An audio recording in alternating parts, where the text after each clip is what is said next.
সুপ্রিয় দর্শক, আসসালামু আলাইকুম।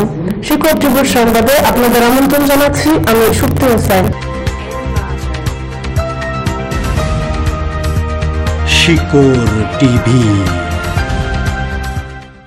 আমাদের কাতার প্রতিনিধি ইউসুফ পাটোয়ারির পাঠানোর তথ্য ও চিত্রে রিয়াজুল ইসলাম কাউসারের কণ্ঠে রয়েছে বিস্তারিত।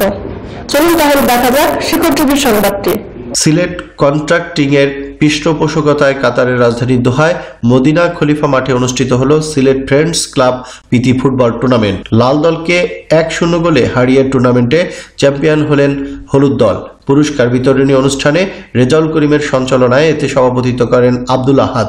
প্রধান অতিথি হিসাবে উপস্থিত থেকে পুরস্কার বিতরণ করেন কুলাউড়া ভাটেরা ইউনিয়ন চেয়ারম্যান হাজি সিরাজউদ্দিন।